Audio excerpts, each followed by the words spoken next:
On Tech News Today, we'll tell you everything you need to know about Alphabet, Google's new parent company. Plus, we'll tell you why Reddit is about to be banned in Russia. A new hack attack lets hackers take control of your car's brakes. It's all coming up next on Tech News Today. This is Twit. Bandwidth for Tech News Today is provided by CacheFly at CACHEFLY.com.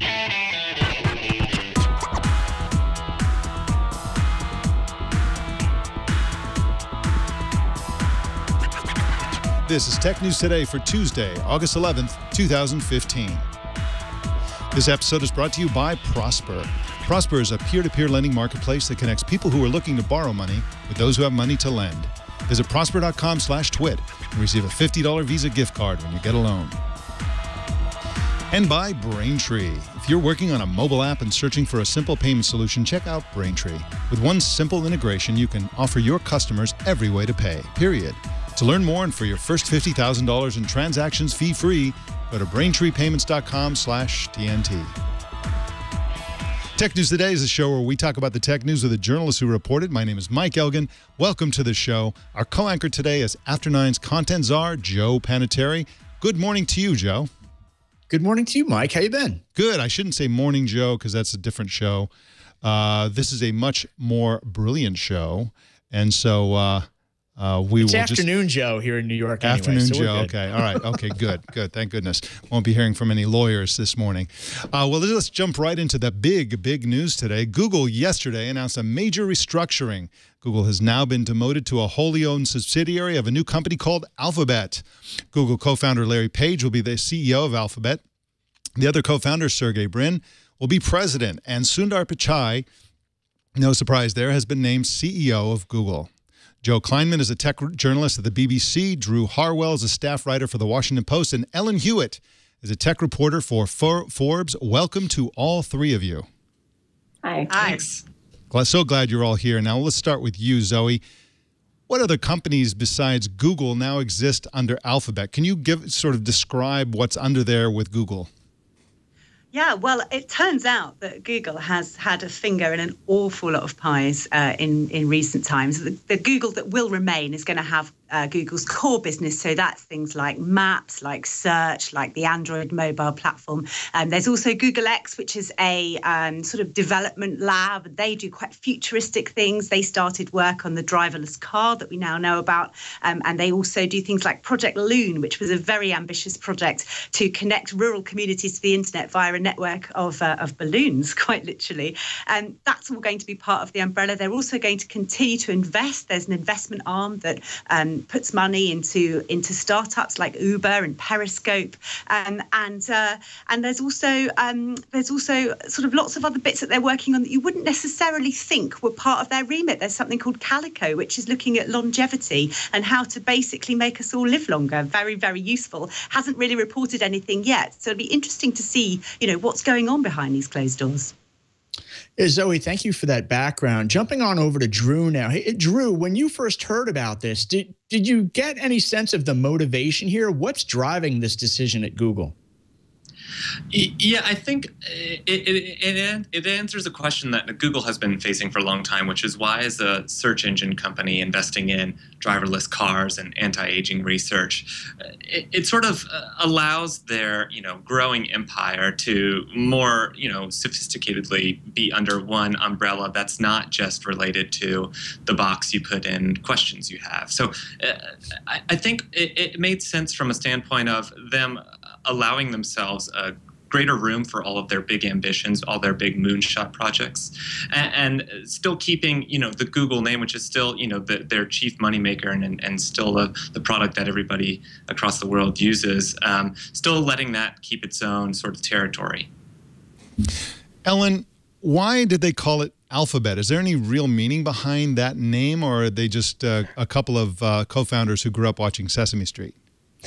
I don't know. I mean, I think they described it as a way to capture this idea that Larry and Sergey have, which is that they'd like to apply the technology that they see available to them to a wide variety of different places. And maybe Alphabet is just sort of a cute way. It's kind of a googly thing. Like, it's a little silly, but it comes with big ambitions behind it. This idea that they would have these letters that could represent, each could represent a different effort that they want to lead to be changing the world using technology that they see available today to fix a wide variety of problems. And like an alphabet is a collection of things. I don't know. It kind of works. It was like a pretty, when I first saw it, I was not sure what they were going for, but I think it makes sense. It's a very googly sort of wide spanning name. Now, Ellen, a follow-up for you. They don't even own the Alphabet URL, correct? I mean, aren't there other companies out there called Alphabet? Yeah, actually, Alphabet.com apparently belongs to a subsidiary or a related company to BMW, and I guess they have no plans to sell it. Google apparently has no plans to buy it. They own abc.xyz, and that's their URL. They made sort of a joke URL at huli.xyz, which is a reference to the HBO show Silicon Valley. Huli is the not very cleverly misnamed Google analogy or analog in the Silicon Valley show, and then Microsoft already made abc.wtf redirects to Bing. I imagine if they've already picked abc.xyz, they're probably going to stick with it, and we'll just get used to it. Yeah, it's kind of a cool sort of URL. And it's hard to come along these days, as Google is now finding out, with a very basic word from the English language and find the URL and all that stuff for it. Maybe they can just buy those things eventually. So Zoe, some of these companies, as you pointed out, are thriving businesses. Google obviously is a thriving, profitable business, and then some of these others are serious moonshots. I mean, they got a drone company, they have, they have a health company, and so on. Are these companies expected to turn a profit? I mean, and this whole thing is being compared with Berkshire Hathaway as the way that it's structured as this umbrella organization. But what will Wall Street expect from the moonshot companies? Will they, and also where will they get their funding? How does this work exactly? Well, I mean, we're going to find out over the coming weeks exactly how Alphabet intends to operate. But what Larry Page has said is that he thinks this is going to make the separate parts of Google more accountable and more open. So in a way, we'll be able to see that way where the money's coming in. We already know, let's be honest, that the company that will be Google is sort of the cash cow at the moment. YouTube is a big revenue generator for them. Android is an enormous revenue generator. So we know that there's money there. And we also know that money is used by Google to fund the less profitable and, as you say, the more sort of moonshot operations. So it will be interesting to see when they start filing their profits, because these entities are going to be far more separated. We might find that we actually have more information about how the company's running and how profitable it is. They are already able, though, to do some good deals. Novartis, which is one of the pharmaceutical giants, is working with one of Google's sort of offshoots on a smart contact lens that is going to be able to read glucose levels in people who have diabetes and communicate that information with a smartphone. Now, that's a big deal, and that would have been a financially good incentive, I imagine, for Google to carry on doing that. So I think we will begin to see more clearly than we do now where the money's coming from and where it goes. Yeah, a follow-up on that, jumping over to Drew. Drew, I'd love your perspective on the fact that, is there a potential downside here? And what I mean by that is Google CFO has promised more visibility to Wall Street, more visibility to customers in terms of what's going on in the company. But does that mean Google may actually wind up breaking out some financials for these startups, show a whole bunch of red ink, and then you got Wall Street screaming about products and services that are losing money that they want killed? Mm-hmm. Yeah, well, Zoe made some great points in that Larry and Sergey have promised a greater level of transparency, and that's important because when you're looking at moonshots, the thing about projects like these, like glucose measuring, contact lenses, and balloons that give internet to everyone, is they cost a lot of money, but they can be revolutionary if they work right. So in the meantime, investors who are looking on the day-to-day and wanting financial results to happen more quickly than innovators can often provide, they're going to be maybe kind of demanding about the performance of those projects, especially when compared to something like Google, which is constantly a cash cow that's providing just gobs and gobs of money through advertising. So, that transparency is something that I think and probably hope that the Google and Alphabet folks have considered and have considered for the months that they've been planning, the birth of Alphabet. But it's going to take some time before we really realize how this umbrella corporation is going to work, how this fiefdom of many different business models and competing investments will really fare on the market. Ellen, Sundar Pichai is an interesting character. He's got a serious rags to riches story. He is very well respected in the industry and within Google, but he's boring as a stick. I mean, I've seen him speak many, many times. He's got no personality whatsoever. Do you think he's the right kind of person to run Google? I think he's exactly the right kind of person to run Google. From what I've heard from a lot of people who work there and used to work there, he's very well respected within the company, within sort of the engineering core, which is important. And I think maybe most importantly, he apparently doesn't have the same drive to pursue these crazy moonshots like Larry and Sergey does, and has, I think, a real passion for Google products, for making them really excellent, for having them be serving the user the way that he envisions, in a way that makes sense to humans, and that works perfectly every time. And if that's what Google, the now smaller wholly owned company, is going to be focusing on, then I think Sundar is the right person. I think no one was surprised by the announcement. In fact, since October, when he was made product czar, chief of product under Larry, he's basically been doing this job, just hasn't been named CEO. So to me, it makes a ton of sense. I think if it had been anyone else, it would have been a huge story. As it is, he is, I think, people talk about his youth growing up, without electronics until he was like 12. He grew up in Chennai, India, and now he's here. And I think, he deserves the CEO role, and I think he's going to do a great job. And Ellen, just a follow up on that. I've heard a lot of speculation that this move has been in the works for up to 4 years, which makes me, well, first of all, it clarifies why they've been throwing all these different businesses under Sundar Pichai. It didn't make sense until now. They were essentially building him up and grooming him to essentially become the CEO of Google. And clearly the things that they were putting under him are all still under the Google umbrella. And so this structure and so on what does this mean for Sergey Brin himself? He's the president of an organization that oversees other organizations. Do you have any sense of what Sergey Brin is going to be doing with his time?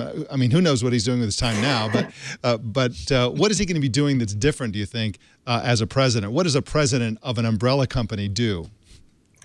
I don't know. I mean, I think in the past, Sergey has sort of had the luxury to focus, on certain projects that Google and now Alphabet has been involved in that he's found personally interesting. There was a period of time when he was really into Google Glass and wearing Google Glass all the time. I think what Larry and Sergey want from this structure is the freedom and sort of this autonomy for themselves to be able to explore the things that they want to do, to have freedom to dip their hands in a bunch of stuff without worrying about what's going on at Google, the cash cow. And I think, exactly, you're right. They've been working toward this structure for a long time. Sundar has been sort of being groomed to be CEO. He did a bunch of, he did a big exclusive interview with Forbes, in November, and he's been put out in the media to become this person that people are familiar with, this name that people see as the head of Google.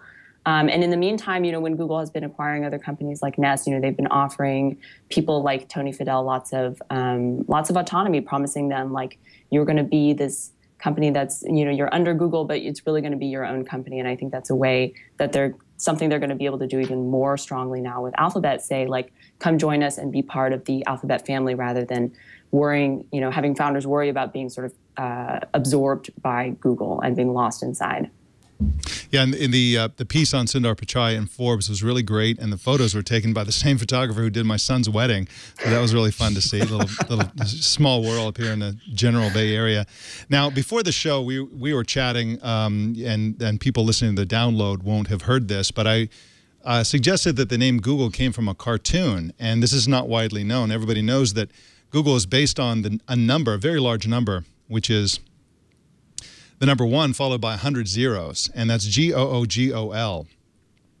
Originally, Barney Google was a character in a cartoon that started in 1919, and when the mathematician who came up with the name for the number came up with that name, he asked his son, who was a fan of the cartoon, what's a good name for a huge number? And the kid said, Google. Now, what's interesting about that is that Barney Google's name was spelled Google. So the mathematician changed the name from Google, and Google changed it back to the original Barney Google. So not a lot of people know that. Anyway, it doesn't matter because now the names of the company is Alphabet. It still exists. It still matters. Zoe Kleinman is at bbc.co.uk, and you can follow her on Twitter at ZSK. Thank you so much for joining us today, Zoe. Thank you. All right. Drew Harwell is at WashingtonPost.com and on Twitter at Drew Harwell. Thank you for joining us, Drew. Thank you. All right. And Ellen Huet is at Forbes.com, of course, and on Twitter at the unsurprising name Ellen Huet. Thank you so much for joining us, Ellen. Thanks for having me. All right. Bye-bye. All right. Well, we got some more news for you coming right up. But first, let's talk about Prosper. You want to start a new company. You want to remodel your bathroom. You want to get out of your credit card debt and stop paying super high interest rate credit cards. Prosper is the right place to go. You know, they invented the category, and it's a really exciting category. I'm reading about this category and Prosper specifically all the time because this is a revolution in the way that money is borrowed. There are so many great things about it, starting with the fact that you can borrow up to $35,000 in as few as 5 days and use the money for just about anything you want to use it for, and investors will invest in you. This is the right way to borrow money. This is the new way, the Silicon Valley way to borrow money. Don't rack up more debt on your credit cards. Pay them off with Prosper. So many people on Prosper are using their Prosper loan to pay off their credit cards. It's just a great way to go. And of course, you can save on interest if you pay the balance off early.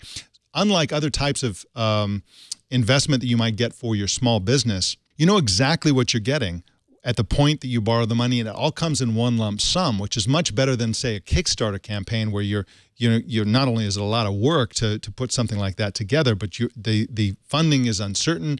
There are all kinds of problems with that. If you want to start a small business with $35,000 or less, Prosper is the way to go. You also won't have people breathing down your neck to do things their way. You can do it your way because it's your money that you're borrowing. Now, you can check your low rate instantly, and it won't affect your good credit. Just go to prosper.com/twit. And now, for a limited time, Prosper is offering Twit viewers and listeners a $50 Visa gift card with your low-interest loan. You can get up to $35,000 in your account in as few as 5 days and a $50 Visa gift card. So go to prosper.com/twit for this special offer just for Twit viewers and listeners. And we thank Prosper for their support of Tech News Today. An exclusive on 9 to 5 Google says Google is working on the creation of an affiliate program for Google Play. An affiliate program would enable content creators to earn commissions on the sale of products they link to. The program would be powered by Performance Horizon Group, a company I'd never heard of, but that's the company behind Apple's affiliate program. This sounds like a sure thing, Joe Panettieri, and this is kind of a funny story on Google, on 9 to 5 Google, because what happened was they actually contacted that company, the one that handles the affiliate company, Performance Horizon Group, and said, "Hey, you have a thing going on with Google Play?" And they're like, "Well, we'll let the Google Play team answer that question." and they CC pretty the Google savvy Play answer team. Rather than pretty savvy answer rather than a no comment. It's like, hey, we can't really talk about it, but we'll CC Google and bring them into the convo. Now, hey, listen, Mike, I think this is a great development. I'm curious to see what the profit margins are or the revenue streams are out to the affiliates, but always good to see Google potentially sharing the wealth here. Yeah, absolutely, and it's good news for companies, small companies and developers who want to monetize their stuff in a way other than just advertising and, subscriptions or whatever. Well, Facebook, Google, Microsoft, Yahoo, and Twitter are all collaborating with a UK-based charity called the Internet Watch Foundation to fight child pornography. The IWF has come out with new technology that tags pictures of child porn with algorithm-generated hashes that act like digital fingerprints. These hashes would be shared with the US-based tech companies so they could use them to block the pictures. And this is good news, Joe Panettieri. It's really interesting to see a nonprofit like this Internet Watch Foundation come out with technology that is being used by these technology companies instead of the other way around. Instead of you think Google would invent something like this or whatever. But this is great news, I think. It's great news, and to your point, Mike, by it being a nonprofit, it gets all the tech companies lined up around it rather than infighting between Facebook, Google, Microsoft, Yahoo, et cetera. They all want to promote their own technologies to quote unquote better the world. But in this case, we need a real solution right now, and to have a third party carrying the torch for it is great news. I'm just curious to see, this is a UK-based charity, as you noted. I'm wondering if we'll see just how much momentum here in the States versus over in Europe. Yeah, absolutely. And maybe India will use something like this for all pornography, which they've recently tried to ban. So really interesting story, and I'm really interested to see if this kind of technology will go a long way towards solving this problem. Well, in government crackdown news, Russia's government internet authority may block access to Reddit, not because of racism or offensive content, but because it contains information about how to grow weed and other drugs. So, every country has its own concerns, I guess, Joe Panettieri. But, yeah, there you go. And again, this may not happen, but it looks like it very well may. And these kinds of things do happen in Russia because the Internet Authority there has a lot of power. Yeah, at first glance, this is bad news for Reddit. But on the other hand, you can imagine their traffic spiking right now in Russia with everyone trying to get the information before it goes away. So maybe there's no such thing as bad publicity, as they say. Yeah, exactly. Well, we got some more news coming right up. Scary news. It will freak you out. But first, before we freak you out, I want to talk about Braintree. Braintree is if you're a mobile app developer, of course, you may have heard about Braintree, but I'm here to give you more details about it because you really need to use Braintree for your mobile payment solution. It's used by companies like Airbnb. It's used by companies like Uber, Munchery, Living Social, Hotel Tonight, and a bunch of other unicorns in Silicon Valley who have got super successful. And that's a really important point. These companies started using Braintree when they were tiny little startups that nobody knew would become successful. And as they grew and became gigantic, especially Uber is just a massively high valuation company. Braintree grew right along with them. And all the magic pixie dust of Braintree, the ease of use for payments, has been a big part of Uber's success, Airbnb's success. These companies are very smart, and that's why they used Braintree. It enables you to accept MasterCard, American Express, Diners Club, Discover, PayPal, Apple Pay, Venmo, even Bitcoin. Yes, you can accept Bitcoin, and you can accept more than 130 currencies, even the euro. Braintree scaled with these companies from early stages, and now they are just as easy to use as ever. If you've ever used Uber or any of these companies, I've used Uber, Airbnb. I haven't used Hotel Tonight. But it's so simple to use. And the best part is, if you're a developer, it's simple for you to use too. 10 lines of code. It takes you about a half an hour, maybe 45 minutes to integrate that, and you are done. You're already accepting all those currencies. You're accepting all those different forms of payment. No minimum or monthly fees, no red tape. You only pay for the transactions you process. So this is fantastic for little tiny companies, and it's super robust. So it's fantastic for gigantic companies. It's the best solution, period. Braintree gives you a full stack payment solution, support for all payment types. Start accepting PayPal, Apple Pay, Bitcoin, Venmo, credit cards, so much more, all with a single integration across all platforms.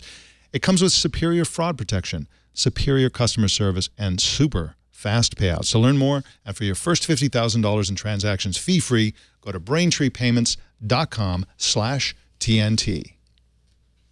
In News You Can Lose, we told you about Wired's recent feature showing that a Jeep could be remotely hacked through its entertainment system. Well, now Wired is back, and they're talking about a new demo that took place at the Usenix Security Conference today. A group of researchers at the University of California at San Diego are revealing how a standard dongle used by insurance companies and trucking fleets to monitor and track vehicles can be used as an entry point for controlling a car. One of the scariest tricks is they can remotely take control of the brakes, as in activate the brakes and slam on the brakes, or make it so that the brakes don't work. Here comes the video. So here we go. Start moving. Sending brake command. Stops. Okay, so here we go. Starting our slow 5-mile-an-hour cruise. Keep it down below 5. Setting the command. And we Brake. So he's in the car, but he's using a phone to control the brakes, and he could be anywhere on that phone. Moving in 5 miles an hour. Obviously, this requires either that the car have one of these dongles or that you have physical access to the car to insert one. But you could see how a hacker could immediately, and then I can select a car that they wanted to hack and then just throw the dongle in there. Very scary stuff. Very scary. At least they're doing this on a controlled environment rather than on the freeway like the first wired hack was. Man, it's yeah. You know what could be really scary, Mike, is if the insurance company gets hacked and the data as to who has all the cars that have these dongles across the nation. Suddenly, you've got a nice database to go out and wreak havoc out on the highways. I wonder if you could apply the brakes to every car at once with a single command. Wouldn't that be amazing? And as in horrible. And that'd be a great plot for a subplot for a movie too. And the evil villain like hacks all the insurance companies and then turns on all the brakes of all the cars everywhere. Wow, that'd be cool. Well, our TNT fan of the day is Gilbert Davis, who posted this picture on Twitter. He says he watches TNT on his 55-inch TV with the Roku turned to the Twit app, and there is the hashtag splashed across the picture. That's a new one. Very nice. Show us how you watch or listen to TNT. Just record a video or take a picture of yourself or your setup and post it on Instagram, Google+, Twitter, or Facebook. Use the hashtag HowIWatchTNT so we can find it. Joe Panettieri, what the heck is going on at After Nines? Well, we're serving up some more big data. If you're interested in how to really manage and or optimize big data, you know, a lot of companies out there, Mike, are really trying to figure out, do I do this out in the cloud or on premises? We've got an interview tonight. If you visit afternines.com/CEO at 9:01 p.m. Eastern, we'll be speaking with the CEO of Blue Data. And he really talks about optimizing that data on premises. Again, afternines.com/CEO. We'll have that interview at 9:01 p.m. tonight. All right. Eastern time. Yeah, sounds awesome. Joe Panettieri, thank you so much, and we will see you next week. Thanks, Mike. Take care. Have a great rest of the week. All right, you too. Bye-bye. You can subscribe to Tech News Today from your podcast app. Of course, you can choose your favorite way to subscribe at twit.tv/TNT. And if you're ever in the San Francisco Bay Area, come on in to the Brick House and watch us as part of our studio audience. Just send email to tickets@twit.tv before you come in. You can follow us on Facebook at facebook.com/TechNewsTodayTV, and you can follow me at Elgan.com. Don't miss our other news show, Tech News Tonight, at 4 p.m. Pacific every single weeknight. Tonight's guest is the Register's Ian Thompson. That, ladies and gentlemen, is the Tech News Today. This show was produced by Jason Cleanthes and edited by Anthony Nielsen. My name is Mike Elgan. Thanks for tuning in. We'll see you tomorrow.